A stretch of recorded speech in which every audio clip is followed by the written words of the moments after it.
¿Cuál es el problema de Grecia? A Grecia, en estos momentos, la van a socorrer por segunda vez. ¿Pero qué es el socorro de Grecia? Ojo, vamos a ver eso que se llama rescate, en qué consiste. Ustedes, por ejemplo, le deben a Ciento y la Madre, le deben a todo el mundo, hasta deben de callarse, lo deben todo. Y entonces llega alguien que le dice, tranquilo, yo voy a hacer posible que usted pague todas las deudas, y para lo cual, ¿usted qué debe? 1.000 euros, tome usted los 1.000 euros, para pagarle a sus acreedores. ¿Y quiénes son sus acreedores? Los bancos alemanes, los bancos ingleses. Ahora bien, estos 1.000 euros, ustedes me los va a pagar al 10%. ¿Y de dónde saco el dinero para devolverle a usted estos 1.000 euros?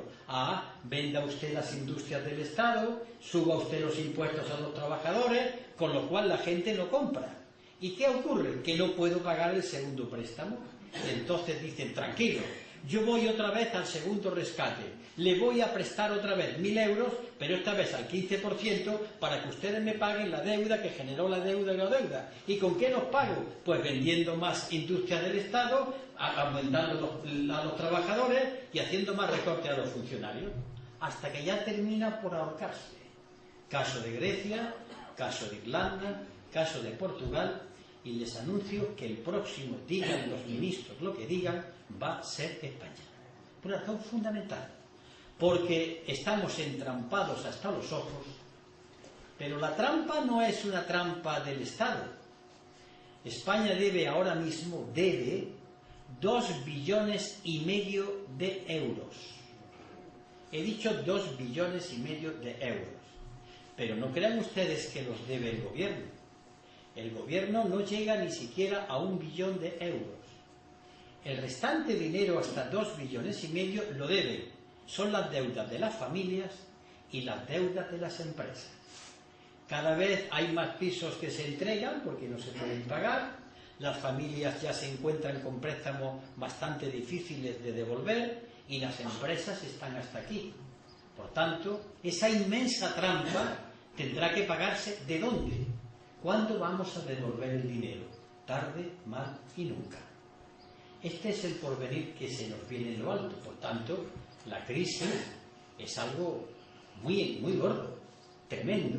Porque además, cuando el gobierno español, igual que otros gobiernos, ha tomado las medidas de congelar las pensiones, bajarle a los funcionarios, no tocar los impuestos de la gente con dinero, subir el IVA y el IRPF y demás, cuando toma esa medida, lo hace porque él se encuentra entrampado. Tiene el presupuesto en números rojos. Pero, ¿eso por qué es así? Vamos a trasladarlo a nuestra vida corriente. Ustedes, por ejemplo, ganan 500 euros, y con eso van viviendo.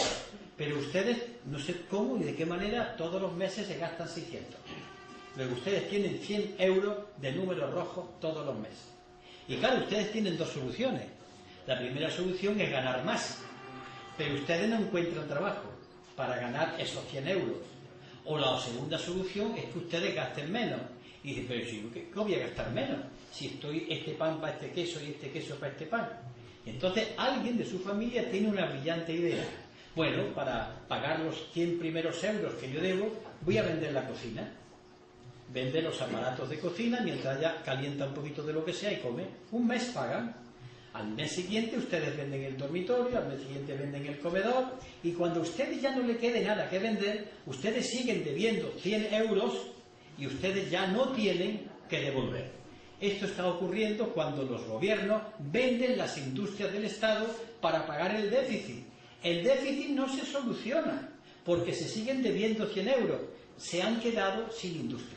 Esto empezó con Felipe González, privatizando una banca española, privatizando las industrias españolas, y ahora con Rodríguez Zapatero, después de Aznar, vendiendo las loterías del Estado, vendiendo los aeropuertos nacionales y vendiéndolo todo para intentar que la trampa baje. Pero la trampa sigue estando hasta que acaben con todo. ¿Me van entendiendo? Otro camino es sacar dinero. ¿Y a quién le saco el dinero? Y dice, hay que subir los impuestos, ¿vale? ¿A quién? Primera cuestión importante, ¿a quién le subo los impuestos y qué impuestos subo? Vamos a ver, Le subo los impuestos a las grandes fortunas, quieto ahí, ni hablar. Vale. Le subo los impuestos a una cuestión que se llama las sociedades de inversión de crédito variable, SICAV, que son unas sociedades que se crean para que las fortunas que tienen bastante dinero puedan invertir y cotizan a Hacienda un 1% en vez del 18%, que tiene castaña la cosa. No, esto es intocable, no se le puede. ¿Puedo invertir o intervenir desde aquí, que hay medidas para intervenir desde España en los paraísos fiscales? Bueno, ni tocar esto. Entonces, ¿a quién le tengo que tocar? ¿A quién le toco? A quien tiene el salario seguro, los funcionarios. Y como los funcionarios no trabajan, se dice, pues a los funcionarios les recorto el salario. Y cuando hablamos de funcionarios, todo el mundo piensa en el hombre del manguito, de la oficina, en la policía, en los bomberos, en los médicos, en los profesores. Cuidado con la palabra funcionarios.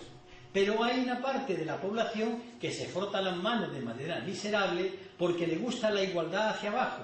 Y en vez de pedir que todos vivan igual que los funcionarios, y los que vivan, prefieren que los funcionarios vivan tan mal como ellos. Es la moral del esclavo. Es la moral miserable del que prefiere estar en el barro que no con el otro hacia arriba. Todo esto tiene un lenguaje que a la gente le gusta porque dice verdades obvias. Hombre, hay que ahorrar. ¿Quién no está de acuerdo en ahorrar? Hay que ser austeros. Hay que ser austeros. Hay que esperar que los años malos, pues tenemos todos que portarnos bien. Y quien no se tiene que portar bien. Pero nadie dice, oye, ¿y por qué no empezamos por el señor Botín? ¿Por qué no empezamos por el señor González del Banco de Bilbao Vizcaya? Por ejemplo, una pequeña anécdota para que ustedes sepan en dónde estamos, que no nos engañemos.